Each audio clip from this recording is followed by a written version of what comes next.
आप लोगों की बातें अभी बंद नहीं हुई हैं। ऐसा कौन सा बात होता है जो कंटिन्यूअसली चलता रहता है, चलता रहता है, खत्म होने का नाम ही नहीं लेता?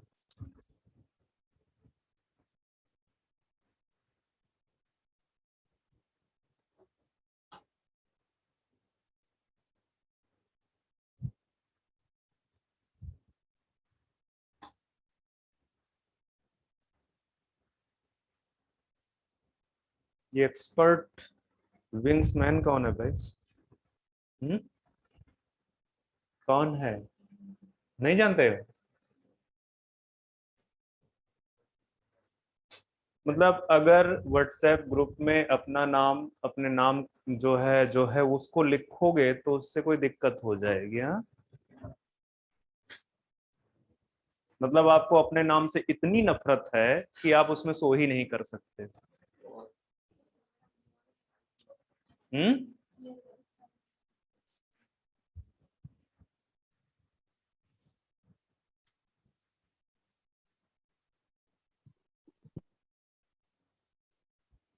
मतलब सो क्या करना चाहता है एक्सपर्ट विंग्समैन? ये कोई करेक्टर है क्या किसी मूवी? में दिमाग खराब है? हम्म क्या है? उन्होंने क्या लिखा हुआ है? अपना नाम? किस चीज में?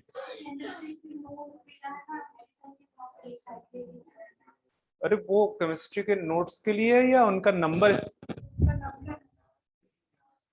आज ही वाट लगा दूंगा। फालतू का।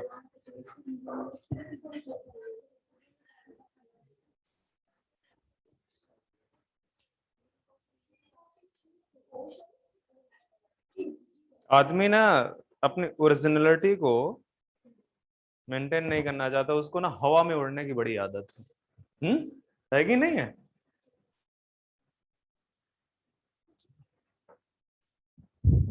अब ऐसा तो है नहीं है कि पेरेंट्स ने आपका नाम बड़ा ओल्ड मिजाज रख दिया है पूरा, तो इस वजह से आपको नाम नहीं पसंद।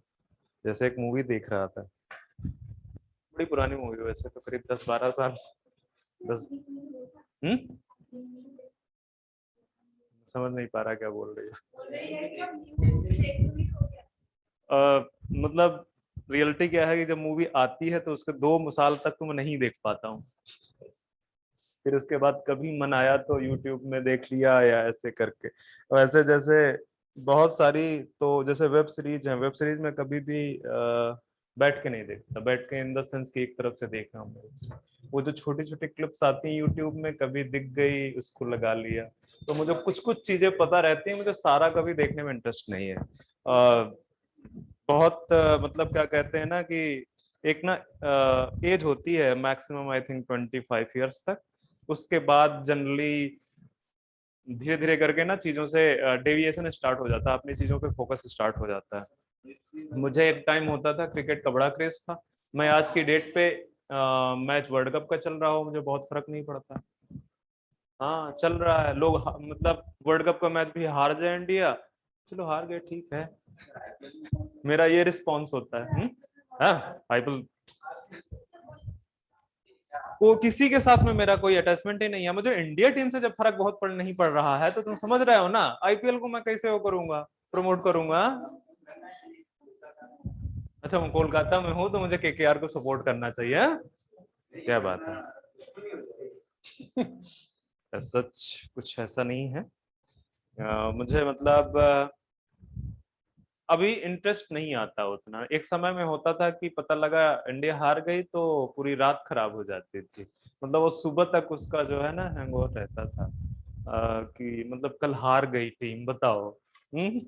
वो सारा चीज खत्म हो चुका है, कोई मतलब नहीं।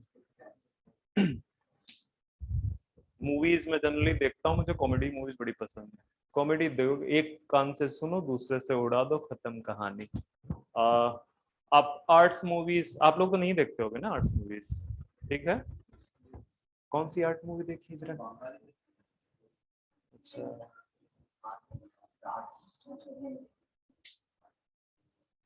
चलो रहने दो, मैं जो करवाना चाह रहा हूँ उस पे आओ तुम लोग।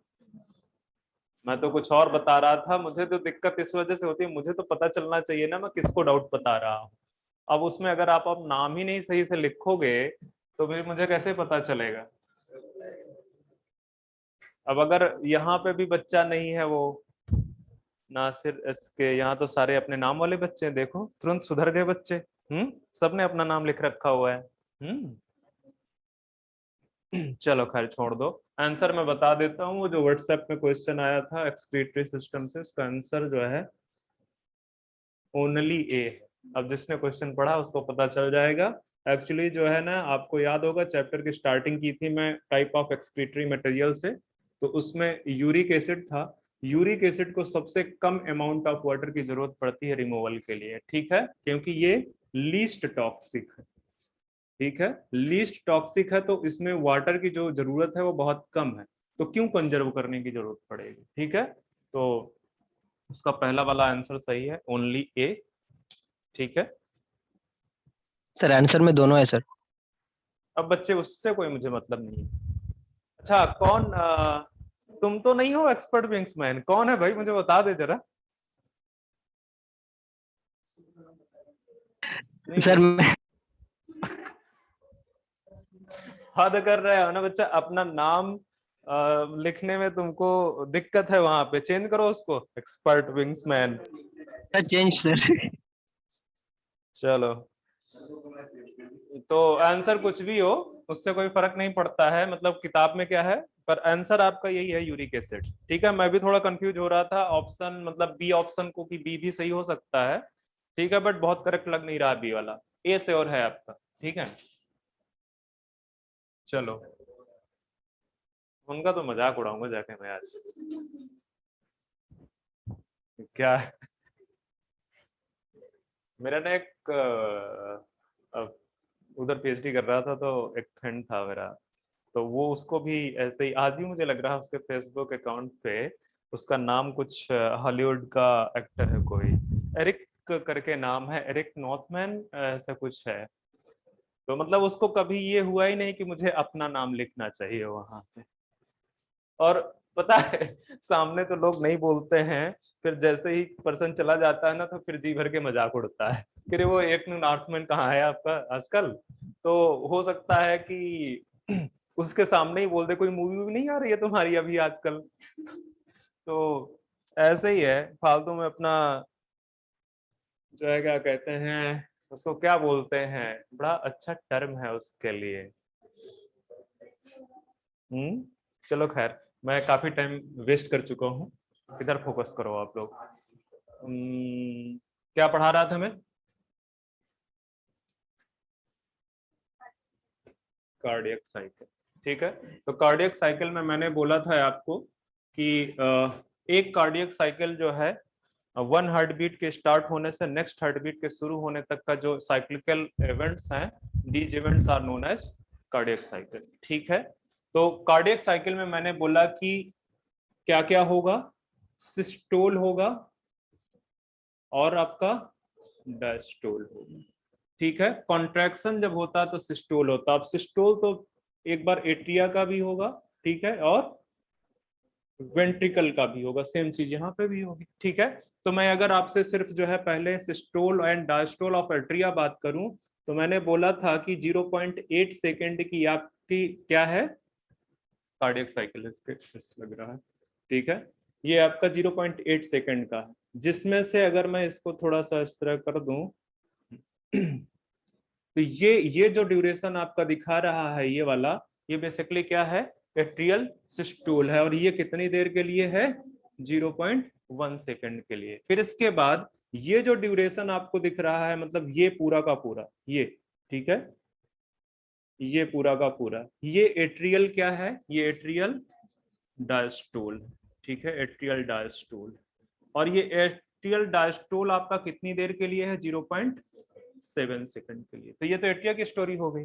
इसके बाद अगर मैं आपसे बात करूं कि जो वेंट्रिकल डायस्टोल है, तो जब एट्रियल सिस्टोल फिनिश हो जाता है, कंप्लीट हो जाता है, तब वो जो डिपोलराइजेशन की वेव है वो कहां पे पहुंचती है, वेंट्रिकल्स की वॉल पे पहुंचती है। और जैसे ही वेंट्रिकल की वॉल पे कॉन्ट्रैक्शन स्टार्ट होगा, वो प्रोसेस क्या कहलाएगी, सिस्टोल कहलाएगी। किसका, वेंट्रिकल का सिस्टोल जो है।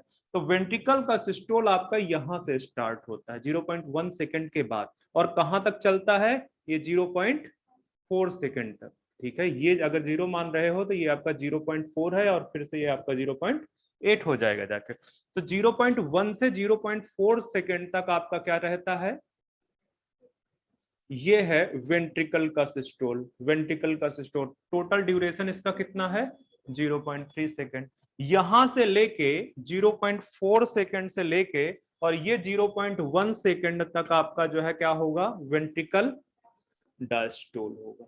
ठीक है, ये आपका वेंट्रिकल डायस्टोल होगा, और इसका ड्यूरेशन कितना हो गया, 0.5 सेकंड। इतनी बात क्लियर है। ठीक है, अब दोनों वेंट्रिकल एंड एट्रिया दोनों का जो है क्या कहते हैं, जो कॉमन या ज्वाइंट डायस्टोल है वो कितनी देर के लिए, ये ठीक है, ये है आपका 0.4 सेकंड। तो ये कुछ चीजें याद रखनी, ये सारी पिक्चर में मैंने बता दिया था। मैंने इस पॉइंट पे आपको लिखाया था कि इस पॉइंट पे क्या हो जाएगा, एवी वाल्व क्लोज हो जाएगा और उसके बाद आपका एसएलवी ओपन हो जाएगा। फिर यहां पे मैंने ये लिखाया है आपको कि यहां पे आपका एसएलवी क्या होगा, क्लोज हो जाएगा। एक चीज नहीं लिखाई थी उसको लिख दो, एवी वाल्व क्या हो जाएगा, ओपन हो जाएगा। ठीक है, एवी वाल्व ओपन हो जाएगा। ये पॉइंट मैंने नहीं लिखाया था, इसको लिखाना जरूरी है।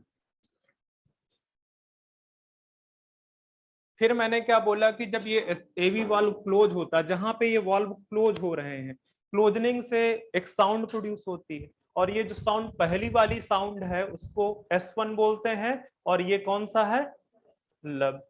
ठीक है, और ये जब एसएलवी क्लोज होता है यहाँ पे किसके, ये कब क्लोज होगा, जब प्रेशर वेंट्रिकल में क्या होगा, कम होगा कि ज्यादा होगा, वेंट्रिकल का प्रेशर कम होगा, क्लोज की बात मैं कर रहा हूं, जब कम होगा डिक्रीज करेगा। ठीक है, तो ये भी चीज याद रखना। ठीक है, कि जो वेंट्रिकल का प्रेशर जो है, वेंट्रिकुलर प्रेशर डिक्रीज होने लगेगा तो ये अपने आप क्लोज हो जाएगा, और इससे जो साउंड प्रोड्यूस होगी वो S2 होगी, और वो कैसा होगा, डब होगा। ये चीज हो गई। अच्छा, आपने सुना होगा, पता नहीं आपने सुना है कि नहीं, S1 S2 के बारे में तो मैंने बता दिया, 4 साउंड प्रोड्यूस होती हैं, S3 एंड S4 भी प्रोड्यूस होते हैं, हालांकि आपके सिलेबस का पार्ट नहीं है, जस्ट मैं थोड़ा सा बताऊंगा। ठीक है, आपको याद होगा, अगर पिक्चर देख लो,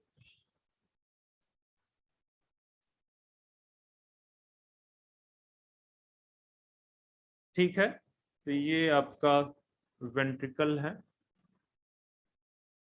इधर के तरफ ये, ठीक है, यहां से आपके जो भी ओपनिंग्स हैं, जो भी ओपनिंग्स हैं यहाँ पे प्रेजेंट, इसमें भी जो ओपनिंग्स हैं आपकी प्रेजेंट। ठीक है, तो जब ज्वाइंट डायस्टोल की कंडीशन होती है, कहां पे लिख रखा मैंने ज्वाइंट डायस्टोल, ये ठीक है, तो ज्वाइंट डायस्टोल के दौरान क्या ओपन है, एवी वाल्व ओपन है। ठीक है, तो जो ब्लड बेसिकली जो है एट्रियम में आ रहा है दोनों में, वो कहां पे चला जाएगा, वेंट्रिकल्स में चला जाएगा, वेंट्रिकल्स में चला जाएगा। ऐसे करके ज्वाइंट डायस्टोल के दौरान, ज्वाइंट डायस्टोल के दौरान 70% ब्लड, ये लिख लेना अगर नहीं लिखे हुए, 70% ब्लड डायरेक्टली एट्रियम से कहां चला जाता है, वेंट्रिकल्स में, वेंट्रिकल्स में चला जाता है 70%। ठीक है, रिमेनिंग जो 30% है, इसको लिखो पहले एक जगह पे। ठीक है, जो रिमेनिंग, ये लिखा हुआ, ये जो बाद में लिखा रहा ये भी लिखा। ठीक है, रिमेनिंग 30% जो ब्लड है वो कब जाएगा, वो कब एंट्री लेगा, ड्यूरिंग, लिख दो यहाँ पे ड्यूरिंग, अगर नहीं लिखा है और लिख रखा तो बहुत अच्छा, during atrial systole. Atrial systole के दौरान आपका चला जाएगा। ठीक है, तो ये 2 पॉइंट भी आपको कार्डियक साइकिल में याद रखने चाहिए था, इसको भी मैंने लिखा दिया है। ठीक है, देखो इसमें अगर वो कोशिश करेगा आपको फंसाने की तो कर देगा। ठीक है, पर अगर आपके कॉन्सेप्ट क्लियर हैं, आपने अच्छे से समझ रखा है, तो आप उस क्वेश्चन को सॉल्व कर ले जाओगे। ठीक है, जैसे मैं आपको बता रहा हूं कि जब ये एवी वाल्व क्लोज हो रहा है, एवी वाल्व क्लोज हो रहा है, तो एक्चुअली वेंट्रिकल का प्रेशर क्या है, इंक्रीज हो रहा है या डिक्रीज हो रहा है? ये एवी वाल्व किसकी वजह से क्लोज हुआ? Due to increase ventricular pressure. Ventricular pressure क्या हुआ है? इंक्रीज हुआ है। ठीक है, जबकि जब ये एसएलवी वाल्व क्लोज हो रहा है तो ये किसकी वजह से क्लोज हो रहा है? डिक्रीज हो रहा है। तो इस पे भी क्वेश्चन पूछ सकता है, इस पे भी क्वेश्चन पूछ सकता है कि वेंट्रिकुलर प्रेशर जब इंक्रीज हो रहा है तो आपका कौन सा वाल्व क्लोज होगा? ठीक है, अब ऑप्शन बनाना होगा तो बना देगा कि एवी वाल्व क्लोज हो रहा है, आपका एसएलवी क्लोज हो रहा है, या इस तरह से बना सकता है एवी क्लोज होता है एसएलवी ओपन होता है। ठीक है, एसएलवी क्लोज होता है एवी ओपन होता है। तो ध्यान में रखना जरा सा। ठीक है, ये सारी कुछ चीजें मैंने आपको कार्डियक साइकिल के रिस्पेक्ट में बता रखी हैं। आगे बढ़ते हैं।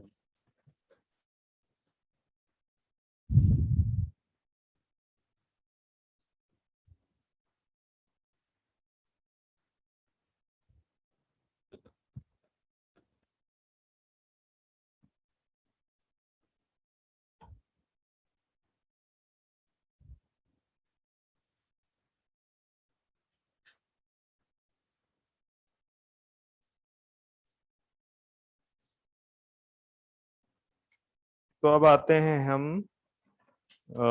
रेगुलेशन पढ़ाऊं या पहले कार्डियक वॉल्यूम के रिस्पेक्ट में कुछ चीजें पढ़ा दूं? चलो कार्डियक वॉल्यूम के रिस्पेक्ट में पढ़ाता हूँ। दो तीन टर्म है, उनको देखो आप सबसे पहले। एक आपने नाम सुना होगा एंड डायस्टोलिक वॉल्यूम, सुना है? नाम से ही देखो पता चल रहा है क्या?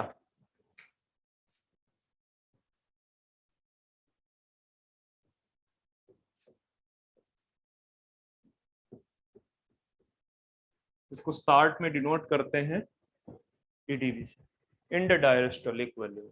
ठीक है, देखो एंड मतलब एट द एंड, वो तो जान ही रहे हो। ठीक है, डायस्टोल, डायस्टोल के एंड पे। ठीक है, और कहां पे बात कर रहा है? जो भी वॉल्यूम की बात होगी हम कहां पे बात करेंगे? वेंट्रिकल्स में बात करेंगे। ठीक है, वेंट्रिकल्स। तो डायस्टोल के एंड में हर एक वेंट्रिकल में जो अपना वॉल्यूम है ब्लड का, उसी को क्या बोलते हैं? And diastolic volume. तो लिख दो यहां पे कि वॉल्यूम ऑफ ब्लड, इसको जरा सा इस तरह से लिख लेना, बार बार मुझे लिखना नहीं पड़ेगा। ठीक है, ये वीबी रिप्रेजेंट कर रहा है आपका वॉल्यूम ऑफ ब्लड। ठीक है, एट द एंड ऑफ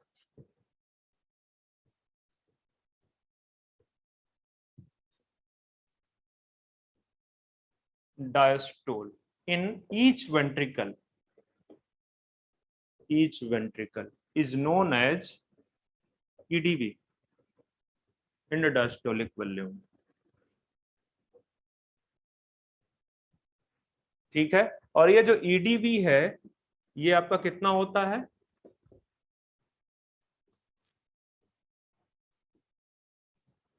मतलब हर एक वेंट्रिकल में अपना 120 ml ब्लड होगा। कब? Eight the end of diastolic volume, उसी को बोल रहे हैं एंड डायस्टोलिक वॉल्यूम। इसको बताने की जरूरत इस वजह से है क्योंकि मैं अभी आपको कैलकुलेट करवाऊंगा क्या? Cardiac output. वो आपके सिलेबस में है, इनको डिटेल में डिस्कस किया नहीं है। इसी के अलावा इसके साथ साथ एक और टर्म देखो, end systolic volume.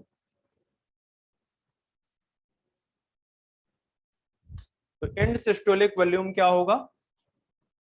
Volume of blood, ठीक है, at the end of systole in each ventricle, in each ventricle. हर एक वेंट्रिकल में सिस्टोल के एंड पे जो ब्लड का वॉल्यूम है उसी को बोलते हैं। ठीक है, तो ये जो ईएसवी है आपका, वो कितना है? 70 ml या 50 ml? 50 ml। अब यहां से आप निकालोगे एक और टर्म, क्या? Stroke volume.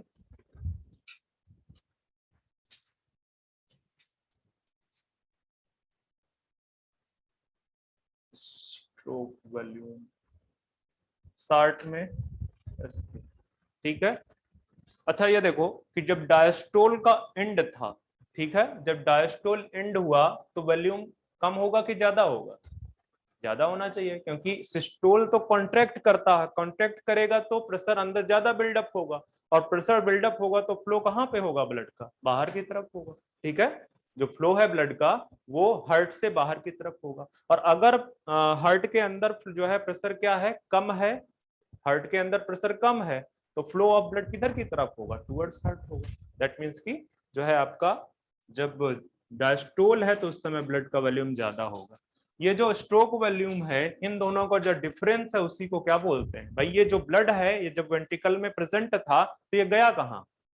जब सिस्टोल कॉन्ट्रैक्शन हुआ तो वो ब्लड बाहर चला गया, वो बाहर चला गया। तो जो स्ट्रोक वॉल्यूम है आपका ये होता है EDV minus ESV। That means कि 120 माइनस 50, और ये आ गया है आपका 70 वॉल्यूम ml। तो ये भी पूछ लेता, आपसे डायरेक्ट पूछ लेगा कि स्ट्रोक वॉल्यूम कितना है। ध्यान में रखना कि ये स्ट्रोक वॉल्यूम कौन सा volume? The volume pumped by the heart at the, क्या नहीं, मैं कुछ और पूछ रहा हूं कि जो स्ट्रोक वॉल्यूम है ये क्या है? Volume of the blood, sorry, pumped bye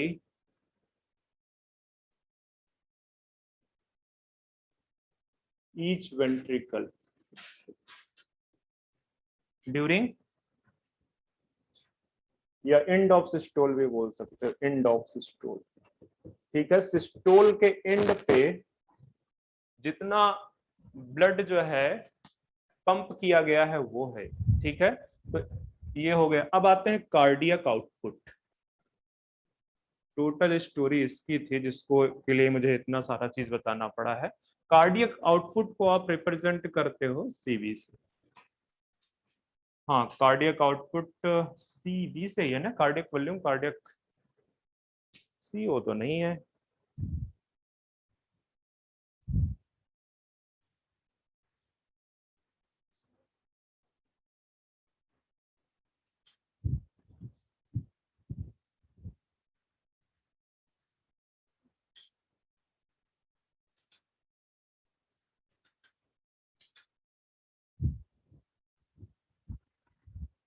कहाँ चला गया कार्डियक आउटपुट? मुझे एनसीईआरटी में नजर नहीं आ रहा है।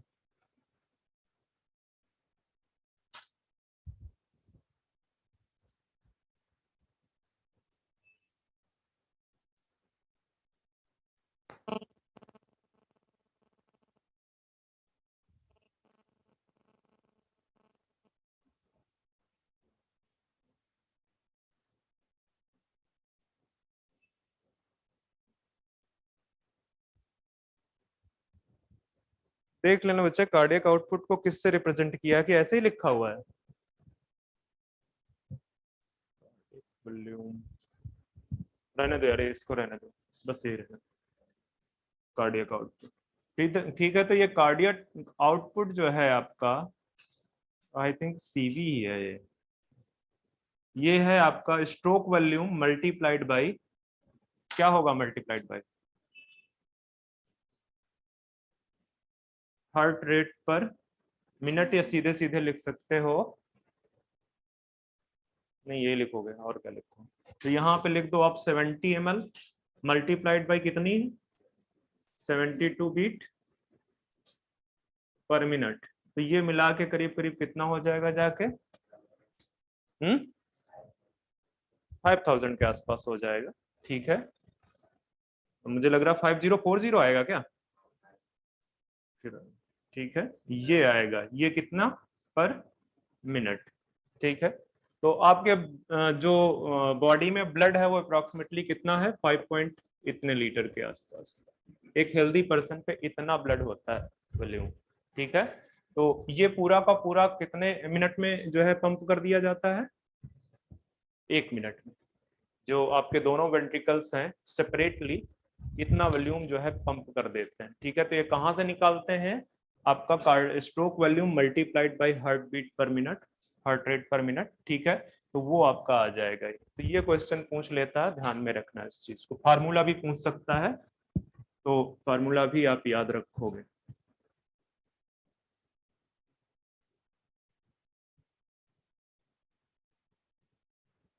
अब यहाँ से आगे बढ़ते हैं। स्ट्रोक वॉल्यूम वगैरह हमने सारी चीजें देख ली हैं।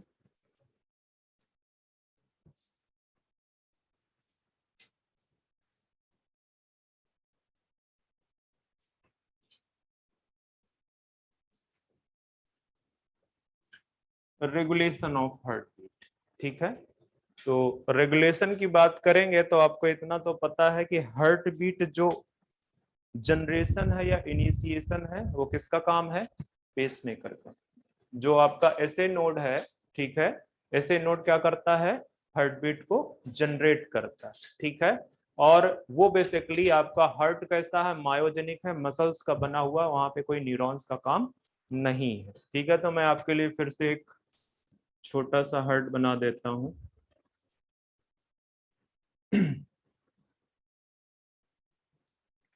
आपको पता है यहाँ पे क्या प्रेजेंट है, वॉल में, ये वॉल में प्रेजेंट है, दिस इज एसए नोड, ठीक है, एसए नोड। और जो रेगुलेशन, जो हार्ट बीट को रेगुलेट करता है वो आपका है मेडुला, ठीक है।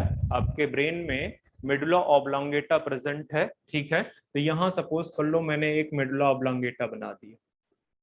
इसमें दो सेंटर होते हैं, एक एक्साइटेटरी सेंटर होता है, दूसरा इनहिबिटरी सेंटर होता है, ठीक है, दूसरा इनहिबिटरी सेंटर होता है। तो यहां से नर्व फाइबर जाते हैं वॉल ऑफ हार्ट के लिए, स्पेशली कहां फोकस करते हैं वो, यहाँ, ये, और इनहिबिटरी से भी इस तरह से जाते हैं, पर ये कहीं और पार्ट में नहीं जाएंगे, सिर्फ कहां पे जाएंगे, आपके एसए नोड में जाएंगे, ठीक है, एसए नोड में जाएंगे। तो ये आपका इसमें लिख दो कि ये एक्साइटेटरी सेंटर है, सेंटर, और ये है इनहिबिटरी सेंटर,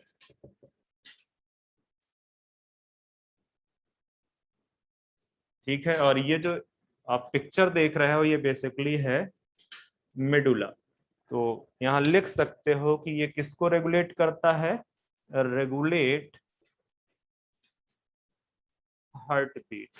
ध्यान में रखना ये सिर्फ हार्ट बीट को रेगुलेट करता है, इस ऐसे नोड को छोड़ के न्यूरॉन्स कहीं पे भी हार्ट में प्रेजेंट नहीं है, ठीक है। वो सिर्फ किसके साथ कनेक्ट कर रहे हैं, ओनली एसए नोड के साथ में, ठीक है। ये सिर्फ जो है आपके एसए नोड के साथ में कनेक्टेड है। और ये भी आपको पता है कि ये अगर मैं यहाँ पे बना दूं, आपका ये एवी नोड हो गया, एवी नोड से तो इस तरह से कनेक्शन गया हुआ है फाइनली, ये इंटरनोडल फाइबर्स हैं, ठीक है। यहाँ से आपका एवी बंडल एराइज हुआ है, एक इधर चला जाता है, एक इधर चला जाता है।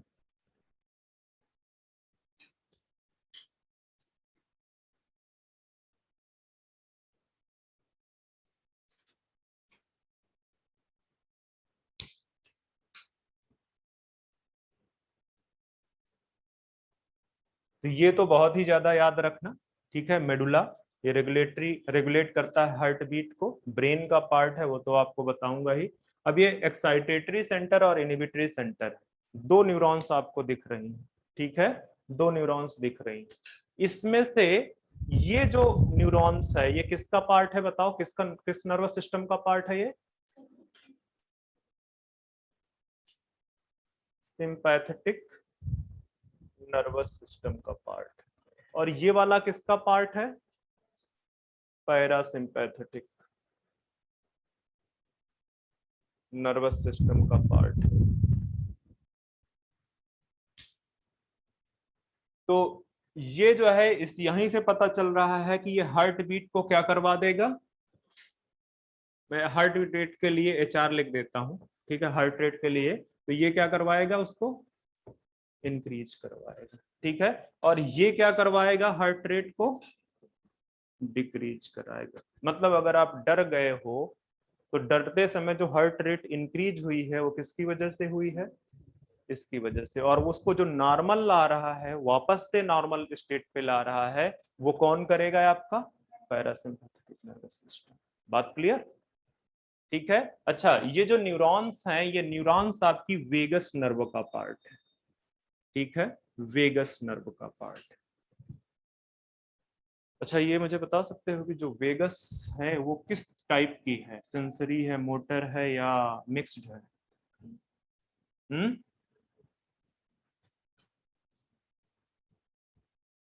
मुझे याद नहीं है, आप कुछ भी बोल सकते हो।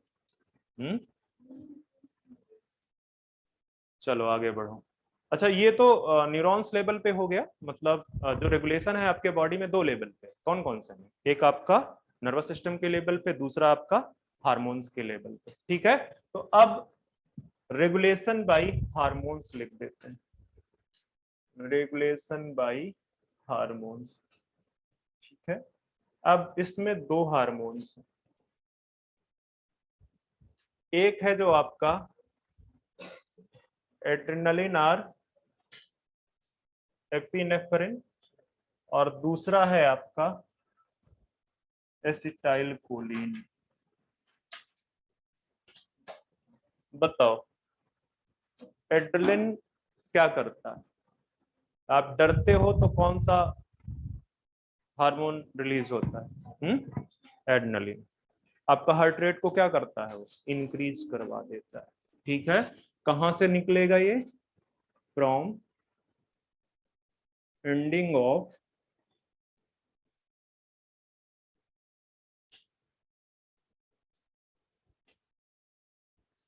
Sympathetic nervous system. एक्चुअली ये न्यूरो हार्मोन की तरह वहां पे बिहेव करेगा। ठीक है, न्यूरो हार्मोन की तरह। ठीक है, और ये सीधे सीधे लिख दो, इसको नहीं लिखना चाहते कोई दिक्कत नहीं है। मेन चीज ये है कि हार्ट रेट को क्या करवाएगा? इंक्रीज कराएगा। और ये एसिटाइल कोलिन आपका हार्ट रेट को क्या कराएगा? डिक्रीज कराएगा। वो एंडिंग ऑफ एसिटाइल कोलिन तो आपको बहुत अच्छे से ही पता है कहां से निकलता है, पैरासिम्पैथेटिक नर्वस सिस्टम से। तो इससे ज्यादा आपसे पूछेगा नहीं रेगुलेशन में।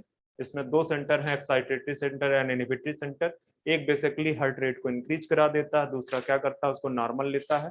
ठीक है, नॉर्मल लेके आता है, मतलब उसको डिक्रीज करेगा धीरे धीरे। वैसे भी याद रखना कि जो सिंपैथेटिक नर्वस सिस्टम है, ये जो है क्या कहता है आपका, इमरजेंसी में रिलीज होता है। ठीक है, और ये अगर सपोज करो आप डरे हो, तो डरना क्या है? या आपने किसी से झगड़ा किया है तो आपका क्या होता है? हार्ट रेट बढ़ता है। वो इमरजेंसी सिचुएशन है। या सपोज करो कुत्ते ने दौड़ा लिया है, तो वो भी तो इमरजेंसी सिचुएशन है ना। तो वहां पे आपका सिंपैथेटिक नर्वस सिस्टम काम करेगा। और फिर जब आप दौड़ दौड़ के सेफ प्लेस पे पहुंच जाओगे, तो फिर आपका कौन काम करेगा? पैरासिम्पैथेटिक, उसको वापस से नॉर्मल लेके आएगा। बात समझ में आ रही है? तो ये आपका रेगुलेशन ऑफ हार्ट बीट के रिगार्डिंग मैंने चीजें बता दी हैं। अब आते हैं, किस पार्ट को पढ़ेंगे अब? Portal wave.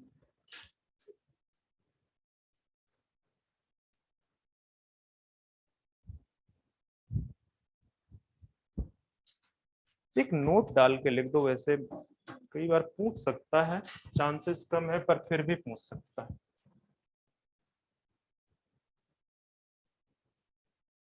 ये पिक्चर आप बना लेना, इसको मैं नहीं बनाऊंगा, इसी में मैं मॉडिफाई कर दूंगा।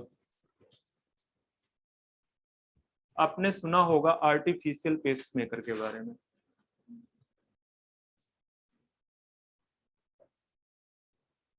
ठीक है, आर्टिफिशियल पेसमेकर। तो आर्टिफिशियल पेसमेकर का जो कनेक्शन है, लेफ्ट क्लेविकल किधर की तरफ होगी? किधर की तरफ। ठीक है, तो सपोज कर लो ये लेफ्ट क्लेविकल है, और यहां से आपका प्लास्टिक सीथ में कुछ फाइबर्स होते हैं जिनका काम है क्या? कंडक्शन, मतलब इलेक्ट्रिक कंडक्शन करवाना। ठीक है, और यहाँ पे एक लिथियम बैटरी इसके साथ अटैच होता है, जो किसकी तरह काम करता है? ऐसे नोट की तरह, या इस तरह से बोल दो, इसको लिख दो, आर्टिफिशियल पेसमेकर। ठीक है, ये बेसिकली क्या है, lithium ion battery, ion battery, lithium ion battery. Okay, कहां पे रखी जाती है, लेफ्ट क्लाविकल के नीचे। ठीक है, आप लिख दो इसको, placed below the left clavicle. ठीक है, लेफ्ट क्लाविकल। तो देखो इसने किसको बाईपास किया, किसको बाईपास किया, इस ये फेल हुआ था तो इसको बाईपास किससे कर दिया गया, बाकी सारा सिस्टम वही वही सिस्टम है। तो याद रखना कि लिथियम आयन बैटरी यूज की जाती है आर्टिफिशियल पेसमेकर की तरह। चलो अब आगे आते हैं, आपके बॉडी में मतलब आपके सर्कुलेटरी सिस्टम में दो टाइप के सर्कुलेटरी सिस्टम है। कौन कौन से सर्कुलेटरी सिस्टम है, बोलो, हमको कहाँ पता है, हम इंसान थोड़ी हैं।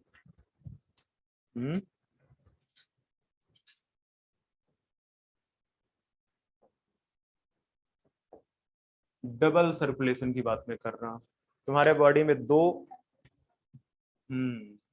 दो सर्कुलेशन प्रेजेंट है आपके बॉडी में। एक है आपका pulmonary circulation, actually specially NCERT ने इसको टॉपिक में दिया हुआ है आपके। ठीक है, दूसरा है आपका सिस्टेमिक सर्कुलेशन। तो दोनों को देख लो जरा सा आप। ठीक है, पहले हम पल्मोनरी सर्कुलेशन देख लेते हैं। पल्मोनरी सर्कुलेशन, अब आपको इतना तो पता ही है बच्चे, टाइम कितना हुआ, 12:27। ठीक है, पल्मोनरी सर्कुलेशन आपका कहां से स्टार्ट होता है, देखो ये है आपका क्या, एट्रिया, कौन सा, राइट एट्रियम, ये आपका है राइट एट्रियम, ये है आपका राइट वेंट्रिकल। ठीक है, जो ब्लड बॉडी से आ रहा है वो यहां से आके कहां पे आ जाता है, वेंट्रिकल्स में आ जाता है। पर ये ब्लड है कैसा, डीऑक्सीजनेटेड ब्लड। ठीक है, अब इस ब्लड को किस में चेंज करना है आपको, ऑक्सीजनेटेड ब्लड में। तो मैमल्स के अंदर क्या सिस्टम डेवलप हुआ कि इसको डायरेक्टली कनेक्ट कर दिया गया, इसको डायरेक्टली कनेक्ट कर दिया गया किससे, लंग्स के साथ में। ठीक है, लंग्स के साथ में। तो ये बेसिकली जो सर्कुलेशन मैं आपको पल्मोनरी बता रहा हूं, देखो पल्मोनस मतलब होता है लंग। ठीक है, तो ये पल्मोनरी सिस्टम है, लंग्स को इंक्लूडिंग जो है सर्कुलेशन हो रहा है यहाँ पे। तो कहां से स्टार्ट होगा, आप स्टार्ट हो जाओ राइट वेंट्रिकल, राइट वेंट्रिकल से कहां पे जाएगा, पल्मोनरी आर्टरी, पल्मोनरी आर्टरी से आपका ब्लड कहां पे जाएगा, लंग्स में। अब इतना याद रखना कि अगर ये आर्टरी है तो पहले आर्टरियोल्स में डिवाइड होगी, फिर कैपिलरी में डिवाइड होगी, फिर कैपिलरी फिर से रीयूनाइट होंगी। ठीक है, और वेन्यूल्स बनाएंगी, वेन्यूल से वेन्स बनेंगे, और वेन से कौन सी बनेगी, वेन, पल्मोनरी वेन। वो मैं बाद में लिखा दूंगा अगर आपको ऐसा लगता है। ठीक है, अभी तो मैं बस यही बता रहा हूं कि पल्मोनरी आर्टरी है, पल्मोनरी आर्टरी से आपका पल्मोनरी वेन, और पल्मोनरी वेन से आपका कहां पहुंचेगा,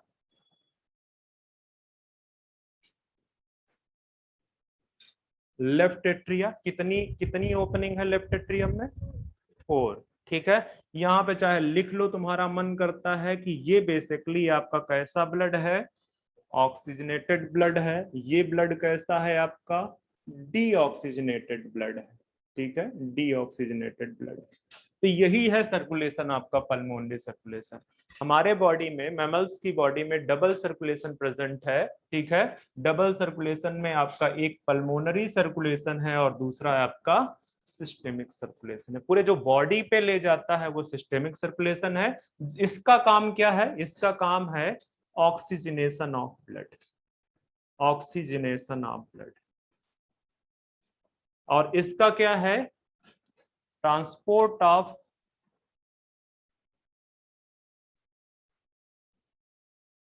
या इस तरह से मिल दो, लिख दो, ट्रांसपोर्ट ऑफ मटेरियल्स। ठीक है, to the body part, body part,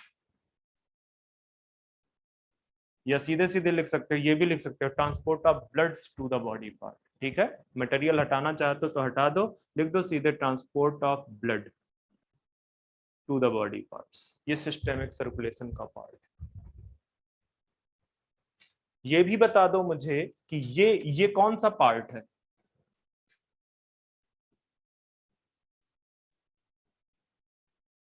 right part of heart है।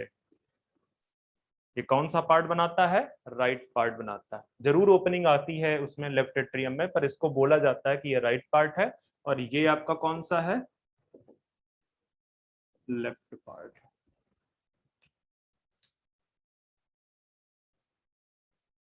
तो एक सर्कुलेशन बता दिया, दूसरा का भी फ्लो डायग्राम बता दूं फटाफट में। तो दूसरा स्टार्ट कहां से होगा? लेफ्ट वेंट्रिकल से। हेडिंग डाल दो सिस्टेमिक।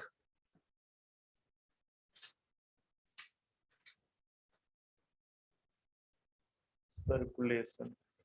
जो सिस्टेमिक सर्कुलेशन है आपका, स्टार्ट करो सीधे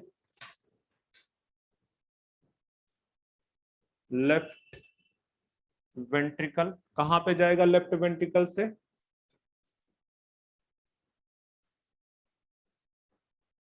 सिस्टेमिक एवोर्टा। सिस्टेमिक एवोर्टा से कहां पे जाएगा? Body parts. आप टिश्यू लिख दो, चाहे बॉडी पार्ट्स, टिश्यू, ऑर्गन, जो भी लिखना चाहो, ठीक है। बॉडी पार्ट्स से फिर से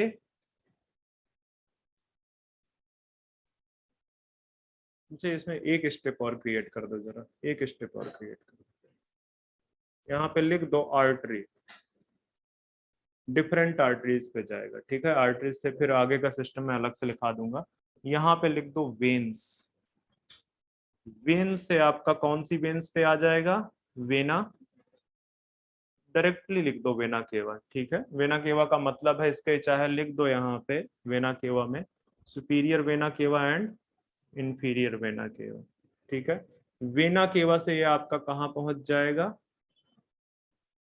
राइट एट्रियम। तो ये जो आपका फ्लो है, ये आपका सिस्टेमिक सर्कुलेशन का पार्ट बनाता है। नोट डाल के एक चीज लिख दो,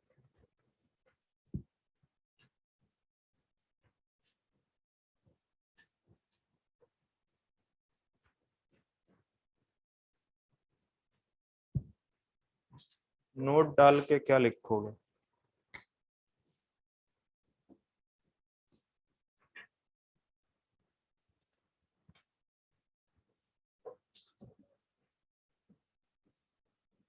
जो आर्टरी है वो डिवाइड होगी किसमें? छोटी आर्टरी में। छोटी आर्टरी को क्या बोलते हैं? आर्टेरियोल्स, ठीक है। फिर ये किसमें डिवाइड हो जाएंगी? कैपिलरीज में, ठीक है। फिर कैपिलरीज रीयूनाइट करेंगी, ठीक है। आपको मैं अगर यहाँ पे बना दूं, ये सपोज कर लो आर्टियोल्स है, तो इस तरह से बहुत ढेर सारी इस तरह से क्या निकली हुई होती हैं? कैपिलरीज। और फिर ये कैपिलरीज वापस से क्या करती हैं? रीयूनाइट कर जाती, ठीक है। इसको बोलते हैं कैपिलरी बेड फॉर्मेशन, ठीक है। इस तरह से ये रीयूनाइट करके क्या बनाएंगे? कौन सा स्ट्रक्चर बनाएंगे बताओ? वेन्यूल्स बनाएंगे बच्चे, वेन्यूल्स, ठीक है। और वेन्यूल्स आगे चल के कई सारी वेन्यूल्स मिलके क्या बनाएंगी? वेन्स। तो यहाँ कैपिलरीज रीयूनाइट करके सीधे लिखो लिखो वेन्यूल्स, सिंगल एन देख लेना अपना। वेन्यूल्स, वेन्यूल से आपकी क्या बनेगी? वेन।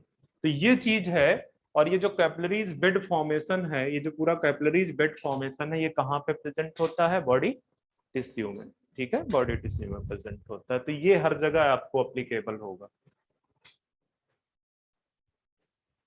चलो, ये दो सर्कुलेशन तो बता दिए। मैं आपको जस्ट एक मिनट के अंदर, ये लिख गया ना, कोरोनरी सर्कुलेशन बता देता हूं। कोरोनरी एक ही लाइन एनसीईआरटी में लिखा है, उससे ज्यादा नहीं है, पर फिर भी आप लोग थोड़ा देख लो। कोरोनरी सर्कुलेशन मतलब ये सर्कुलेशन कहां पे जाता है? हार्ट की वॉल के अंदर जाता है, ठीक है। ये मतलब ये सर्कुलेशन आपका प्रेजेंट होगा हार्ट वॉल में, ठीक है। सर्कुलेशन इन side heart wall, heart wall के अंदर जो सर्कुलेशन है वो कोरोनरी सर्कुलेशन। ठीक है, कहां से स्टार्ट होगा? मेरे पास इंक खत्म हो गई है, 1 मिनट देना मुझे।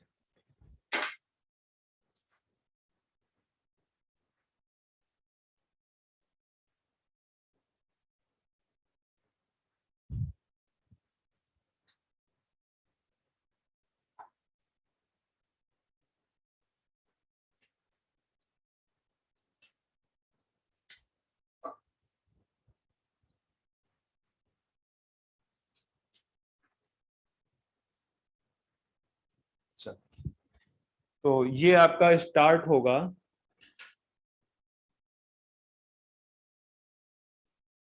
चलो लिखिए दो आप यहाँ पे, कोरोनरी आर्टरी से ही स्टार्ट करो। कोरोनरी आर्टरी यहाँ पे इसके इन ब्रैकेट में लिख दो कि ये सबसे पहली आर्टरी है जो कहाँ से अराइज हो रही है, कहाँ से अराइज हो रही है?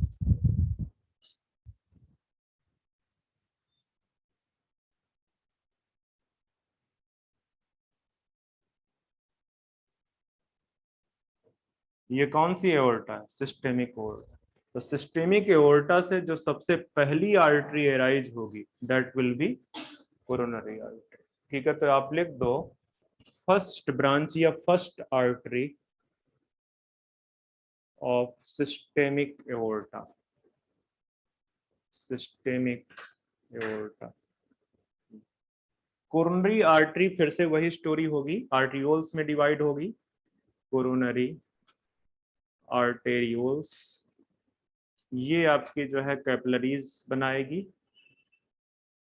कैपिलरीज रीयूनाइट करके बनाएंगी वेन्यूल्स, वेन्यूल्स जो है रीयूनाइट करके बनाएंगे coronary when, coronary when. Coronary when बहुत सारी कोरोनरी वेन रीयूनाइट करेंगी और वो क्या बनाएंगी?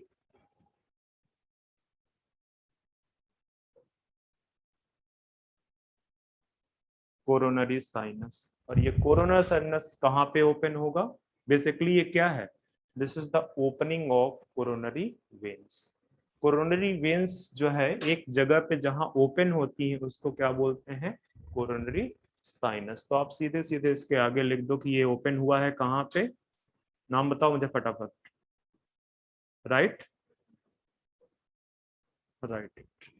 ये है कोरोनरी सर्कुलेशन। तो अगर कभी हार्ट में कोई दिक्कत होती है तो वो किस आर्टरी में दिक्कत होता है? Coronary artery. ठीक है, यहाँ पे अगर कहीं ब्लॉकेज हुआ तो बाईपास करना पड़ता है ब्लॉकेज को। ठीक है, मतलब बहुत सारी आर्टरी निकली हुई है। ठीक है, ये कोरोनरी आर्टरी आगे चल के फिर बहुत ढेर सारे आर्टियोल्स बनाएगा। यहाँ पे सपोज कर लो कहीं एक जगह पे तो दो जगह पे क्या हुआ है? ब्लॉकेज हुआ है। तो उसको क्या करते हैं? उसको बाईपास करवा देते हैं, एक को छोड़ के कहीं और से उसका रास्ता बना देते हैं। ठीक है, बाईपास तो जानते ही होंगे आप लोग, सड़क में जो बाईपास होता है रोड में, वैसा कुछ मेन शहर के अंदर से वो हटा के उसको कहाँ पे ले जाते हैं, कहाँ से ले जाते हैं? शहर के सिटी के बाहर से, उसको बोलते हैं कि वो बाईपास। ठीक है, तो बेसिकली वैसे ही कुछ यहाँ पे भी। तो ये तो कोरोनरी सर्कुलेशन हो गया जो मैं आपको बता चुका हूं अब तक। अब हम आगे और पढ़ते हैं portal circulation. Actually portal circulation आपके इस चैप्टर में नहीं है। ये एक पोर्टल सर्कुलेशन आपका कहाँ पे प्रेजेंट था? डाइजेस्टिव सिस्टम में, और दूसरा प्रेजेंट है आपके एंडोक्राइन सिस्टम। ठीक है, तीन टाइप के portal vein portal system present होते हैं, पोर्टल सर्कुलेशन प्रेजेंट होते हैं। दो टाइप के आपके बॉडी में है, ह्यूमन बॉडी में दो टाइप के पाए जाते हैं। तीसरा जो है रीनल पोर्टल सिस्टम, वो एम्फीबियंस में पाया जाता है और आपके सिलेबस का पार्ट नहीं है, तो मैं नहीं पढ़ाऊंगा। मैं सिर्फ आपको यहाँ पे पोर्टल सर्कुलेशन में नाम लिखा देता हूँ। एक है आपका हिपैटिक पोर्टल, ठीक है, सर्कुलेशन। दूसरा है आपका, बताओ दूसरे में क्या लिख दो? हाइपो फाइशियल, और क्या लिख दूं यहाँ पे, पोर्टल सर्कुलेशन, बहुत थक गया मैं। तीसरा है आपका रीनल पोर्टल सर्कुलेशन, और इसके नीचे बस एक लाइन लिख दो कि फाउंड इन, या प्रेजेंट इन लिखो, बेटर है प्रेजेंट इन एम्फीबियंस। ह्यूमन में ये क्या है, अब्सेंट। ठीक है, एम्फीबियंस में प्रेजेंट। काफी थकान फील कर रहे हो तुम लोग। हिपैटिक पोर्टल सर्कुलेशन को पढ़ेंगे, बट उससे पहले एक नोट डाल दो, यहां पे लिख दो एक चीज पहले, सर्कुलेशन थ्रू पोर्टल वेन। अगर पोर्टल वेन के थ्रू सर्कुलेशन हो रहा है, that circulation will be known as portal circulation. अब क्वेश्चन ये है कि what is portal when.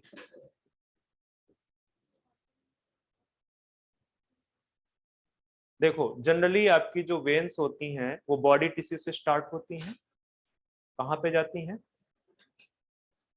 Heart पे पहुंचती है कि नहीं।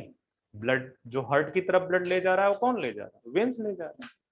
ठीक है, पर ये पोर्टल वेन्स ऐसी हैं जो एक बॉडी ऑर्गन से स्टार्ट हो रही हैं और दूसरी बॉडी ऑर्गन पे टर्मिनेट हो रही है। तो अगर कोई ऐसी वेन हो जो एक बॉडी ऑर्गन से स्टार्ट हो और दूसरे बॉडी ऑर्गन तक पहुंचे, तो उसको क्या बोलोगे, पोर्टल वेन। लिख दो, when that arise from one body organ and terminate in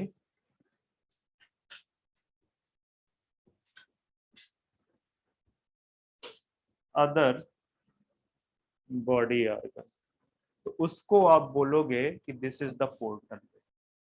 मतलब अगर यहाँ पे मैं थोड़ा सा एक जस्ट ग्राफिकल रिप्रेजेंटेशन आपके लिए बनाऊं, तो कुछ इस तरह से दिखेगा कि ये स्टार्ट भी कैपिलरी से होती है और खत्म भी कैपिलरी से होती है, जबकि नॉर्मल वेन्स में वैसा नहीं है। ये सपोज कर लो एक बॉडी ऑर्गन है, ये दूसरा बॉडी ऑर्गन है, ठीक है।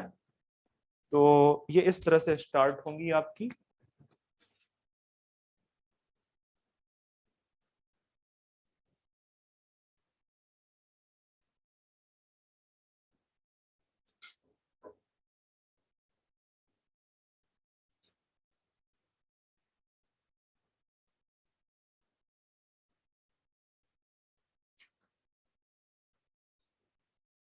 इस तरह से, ठीक है ये। और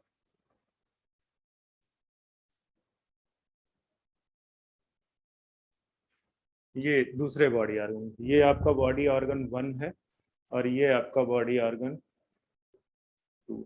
ठीक है, तो ये वाली जो वेन होगी इसको क्या बोलोगे, पोर्टल वेन। ये जो आपको दिख रही है बाइफरकेटेड, ये क्या है, कैपिलरीज है, कैपिलरीज। तो अब शायद आपको बिल्कुल क्लियर हो गया होगा कि पोर्टल वेन क्या है। एक बॉडी ऑर्गन से स्टार्ट हो, दूसरे पे टर्मिनेट हो जाए, तो वो जो वेन है that vein will be known as portal vein. और पोर्टल वेन में अब पहला पोर्टल सर्कुलेशन पढ़ेंगे, हिपैटिक पोर्टल सर्कुलेशन। ये मुझे आपको एक्चुअली वहीं पे पढ़ा देना चाहिए था, पर मैं चाह रहा था कि थोड़ा सा जब आप सर्कुलेटरी सिस्टम के बारे में पढ़ लोगे तो वहीं मैं खत्म करूंगा। ठीक है, तो कौन से उसको जोड़ता है, ये है आपका इंटेस्टाइन। ठीक है, ये आपका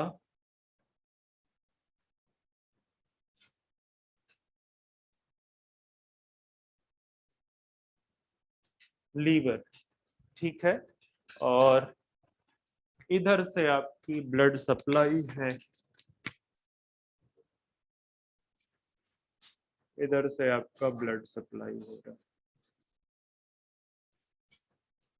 तो यहाँ तो ये नॉर्मल आ रहा है, ठीक है। इसके बाद आपका ये नॉर्मल जा रहा है, ठीक है।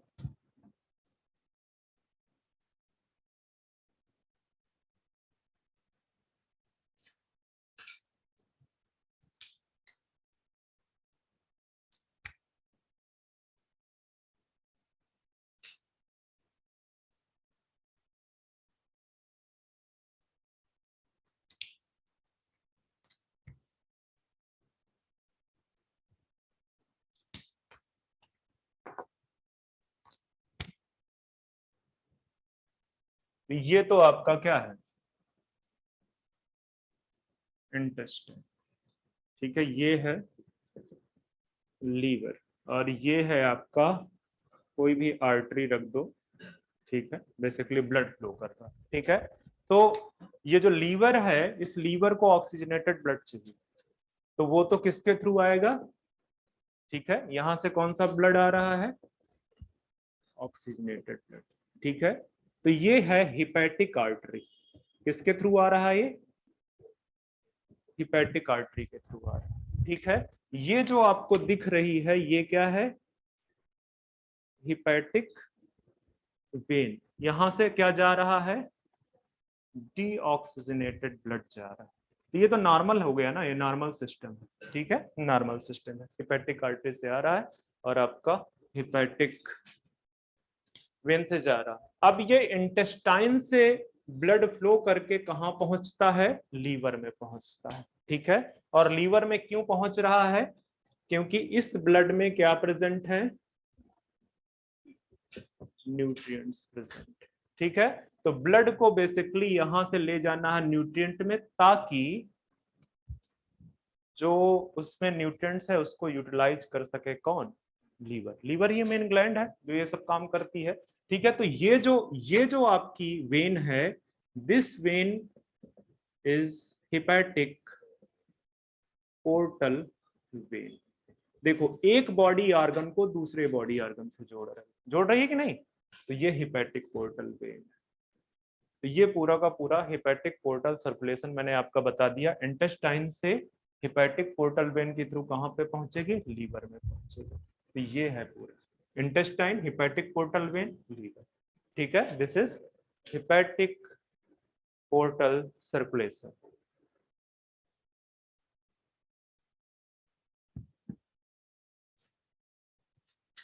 अच्छा, ये ब्लड कैसा होगा, यहाँ पे जो ब्लड फ्लो कर रहा है, यहाँ पे जो ब्लड फ्लो कर रहा है वो कैसा होगा, डीऑक्सीजनेटेड।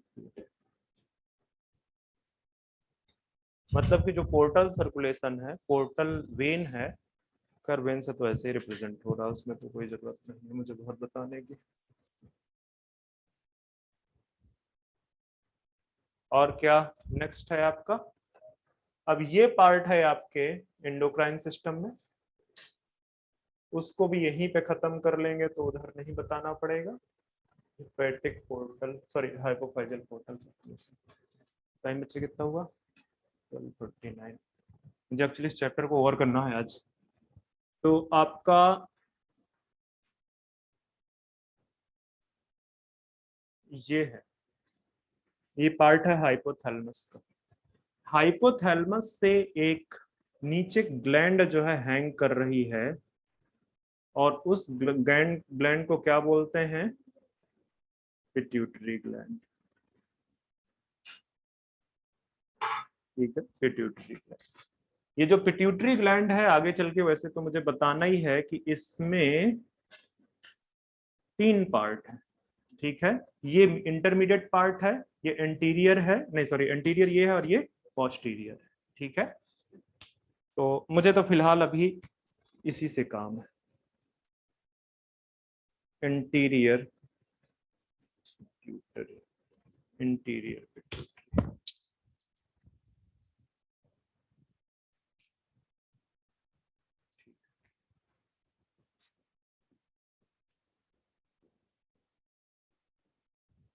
हाइपोथैलेमस, तो यहां से ये हाइपोथैलेमस में से ब्लड जो है कहां पे आता है, एक वेन के थ्रू एंटीरियर पिट्यूटरी में। मतलब सीधे मैं लिख देता हूं कि जो ये हाइपोथैलेमस है, हाइपोथैलेमस से पिट्यूटरी ग्लैंड पे एक वेन ब्लड लेके आती है, ठीक है। और ये जो वेन है इसी को बोलते हैं क्या, हाइपोफाइजियल पोर्टल वेन, इसी को बोलते हैं हाइपोफाइजियल पोर्टल वेन। तो इसको आप लिख दो, यहाँ पे रेड से शो कर ले, ब्लू से शो कर लेते हैं, ठीक है, ब्लू से शो कर लेते हैं।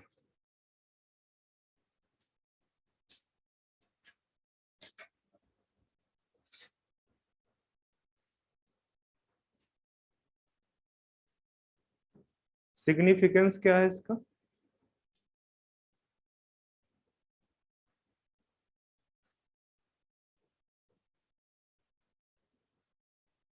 सिग्निफिकेंस ये है कि यहाँ पे जो हार्मोन्स बन रहे हैं उसको कहाँ पे लेके आना है, तो आप लिख दो, ये बेसिकली है आपकी portal vein, hypophyseal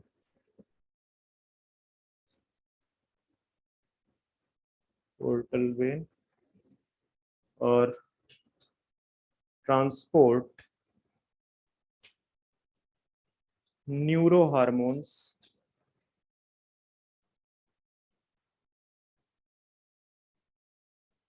neuro hormones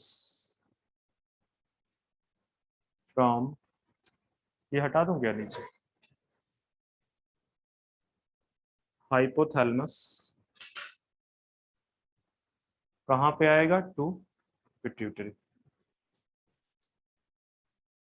ये आपका पोर्टर सर्कुलेशन भी मैंने फिनिश कर दिया, पोर्टर सर्कुलेशन भी मैंने फिनिश कर दिया।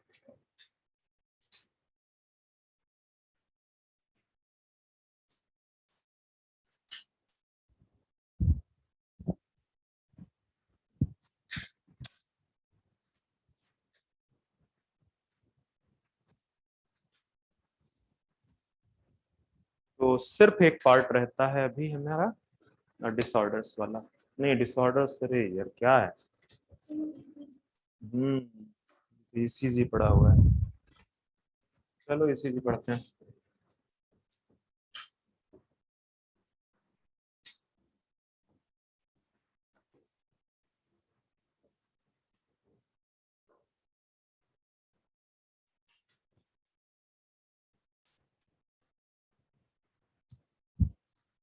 काफी थकान महसूस हो रही है, हाँ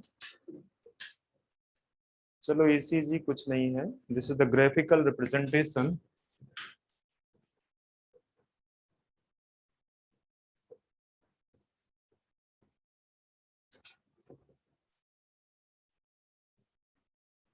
of electrical activity of heart. Actually heart के अंदर वो जो वेव ऑफ डिपोलराइजेशन चल रहा है, वेव ऑफ डिपोलराइजेशन क्या है, इम्पल्स, ठीक है। हार्ट के अंदर जो इम्पल्स कंडक्शन हो रहा है, ठीक है, उसका ग्राफिकल रिप्रेजेंटेशन, उसी को क्या बोलते हैं, इलेक्ट्रोकार्डियोग्राम। अब दो चीजें हैं, एक होता है टर्म इलेक्ट्रोकार्डियोग्राम और एक टर्म है इलेक्ट्रोकार्डियोग्राफ। तो देखना जो ग्राफ है, ग्राफ से ऐसा लगता है कि वो है क्या कहते हैं, कोई ग्राफ बना हुआ है, बट वो ग्राफ नहीं है, वो मशीन है। और ये क्या है, ये लग रहा है कि कोई मशीन है, पर ये एक्चुअली क्या है, ये ग्राफ है, ठीक है। तो अब ईसीजी तुम किसी को बोल लो, मैं फिलहाल किसको बोल रहा हूँ, ईसीजी में मशीन का नाम दे रहा हूँ पहले, पर एट द एंड मैं भी कंफ्यूज ही हूँ इस चीज पे, मैं कुछ नहीं बोल सकता हूँ क्योंकि दोनों का एक ही चीज निकलता है, ठीक है। आप लिख दो जरा सा,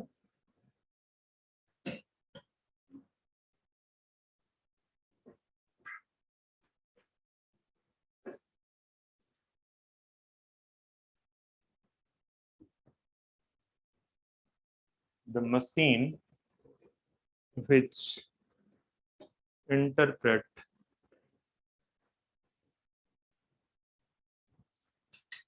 this electrocardiogram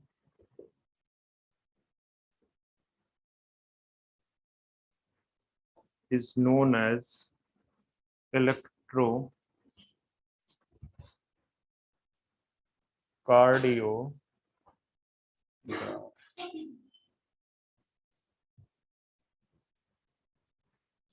अच्छा चलो, ये चीज तो डेफिनेशन वाला पार्ट तो मैंने करा दिया, कोई डाउट नहीं है यहाँ पे किसी को?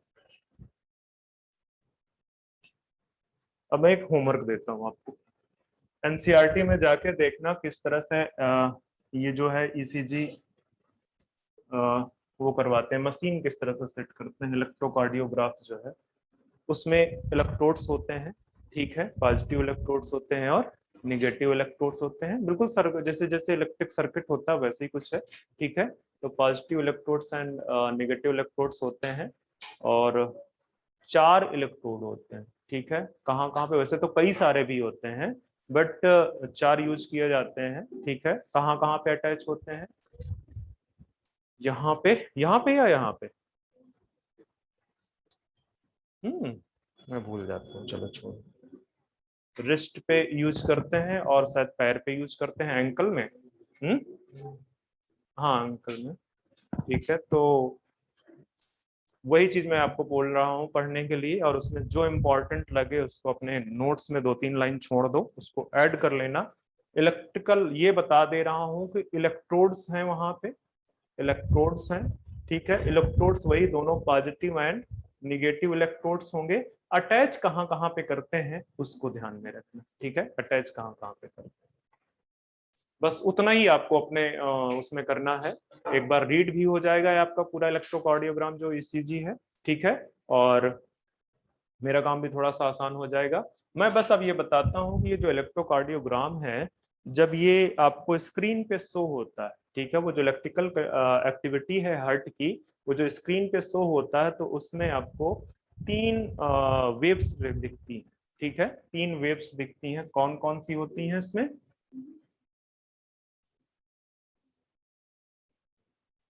एक है स्टार्टिंग में पी वेव, दूसरा है Q R S complex wave ही है, और एक है आपका पी वेव, ठीक है। तो पी वेव क्या है? एट्रियल डिपोलराइजेशन, मतलब डिपोलराइजेशन का मतलब क्या है? Systole, systole. बट जो लिखा है वही होना चाहिए, आपको यहाँ पे लिखना है क्या? Atrial depolarisation. आप डिपोलराइजेशन अगर कभी वहां पे सिस्टोल लिखा आ जाए और डिपोलराइजेशन लिखा आ जाए तो किसको आप टिक करोगे? डिपोलराइजेशन। क्यों? क्योंकि सिस्टोल कॉन्ट्रैक्शन को बोलते हैं ये वेव है, डिपोलराइजेशन क्या है? वेव है, ट्रेवलिंग जो वेव की हो रही है उसको क्या बोलते हैं? डिपोलराइजेशन। तो ध्यान में रखना है, क्वेश्चन शायद आया हुआ है, मैं इसलिए बोल रहा हूँ, ठीक है। तो पी वेव बेसिकली अगर यहाँ पे मैं बना दूं आपके लिए पहले, फिर इसको एक्सप्लेन करूं तो ज्यादा अच्छा रहेगा।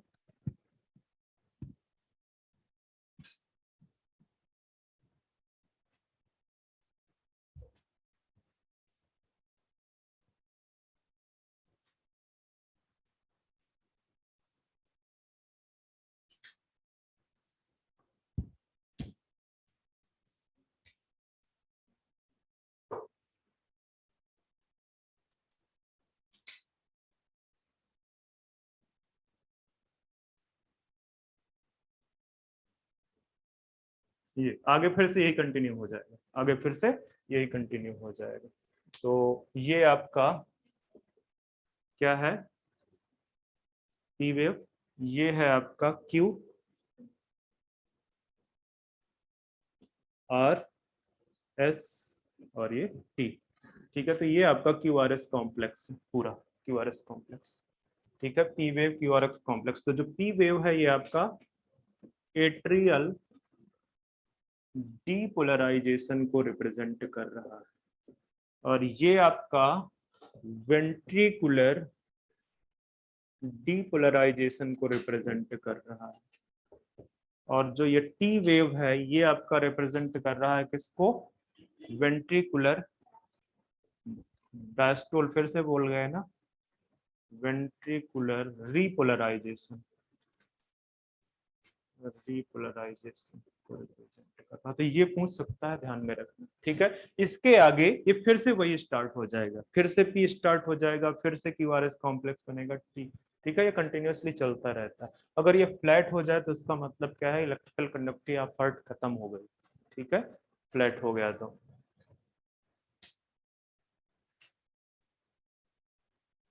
अच्छा, जो हार्ट की साउंड होती है उसमें एक होता है मुरमुर करके, ठीक है, MUR मुरमुर,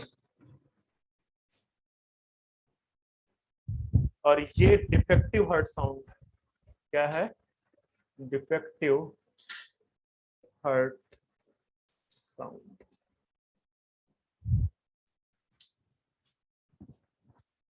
टॉपिक बहुत बड़ा है, मैं जितना सोच रहा हूँ जल्दी खत्म करने का, ये 1 बज गया। अब मेरे पास सिर्फ 15 से 20 मिनट है। कोशिश करता हूँ खत्म तो करके जाऊंगा बच्चे, इसको थोड़ा स्पीड बढ़ाना पड़ेगा और कुछ नहीं होगा। अच्छा, एक और है ये, अगर कई बार ना ये टी वेव में कन्वर्ट हो जाती है, मतलब कि चलना इसको इस तरह से चाहिए, PQRS कॉम्प्लेक्स टी वेव, फिर से कौन सी आना चाहिए, PQRS कॉम्प्लेक्स टी वेव, ठीक है। बट अगर ये पी वेव ना आए और टी वेव ही कंटिन्यूअस आ जाए, टी फिर QRS कॉम्प्लेक्स, मतलब क्या हुआ कि जो ये वेंट्रिकुलर रिपोलराइजेशन है कंटिन्यूअसली रिपोलराइज ही हो रहा है, वेंट्रिकुलर रिपोलराइज ही हो रहा है, वो पहुंच ही नहीं पा रहा, मतलब कि ये डिफेक्टिव। अगर इस तरह का ग्राफ बना दे कि PQRS कॉम्प्लेक्स टी, फिर टी, फिर QRS कॉम्प्लेक्स, फिर टी, 2 बार टी, फिर QRS कॉम्प्लेक्स, दैट मीन्स कि ये क्या है, डिफेक्टिव हार्ट को, मतलब हार्ट के अंदर कोई एबनॉर्मेलिटी आ गई, ठीक है। इसी तरह से अगर ये ज्यादा फ्लैट हो जाए, ठीक है, या टी ज्यादा फ्लैट हो जाए, तो डिफरेंट डिफरेंट है, आगे मैं एक जगह फिर से ECG उठाऊंगा, कहाँ पे, ह्यूमन हेल्थ एंड डिजीज में, तब देखेंगे, अभी के लिए मेरे पास टाइम नहीं। फटाफट बन गया ये। अब आते हैं हम डिसऑर्डर्स पे, इरेज करूं।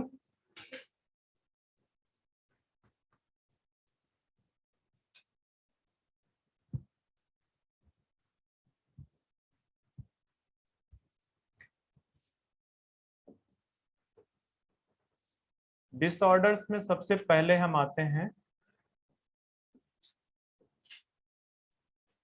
High blood pressure, high blood pressure.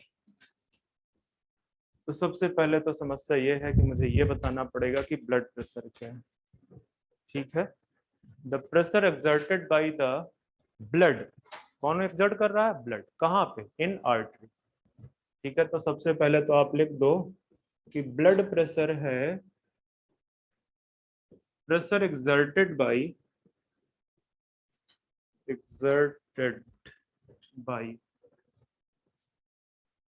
Blood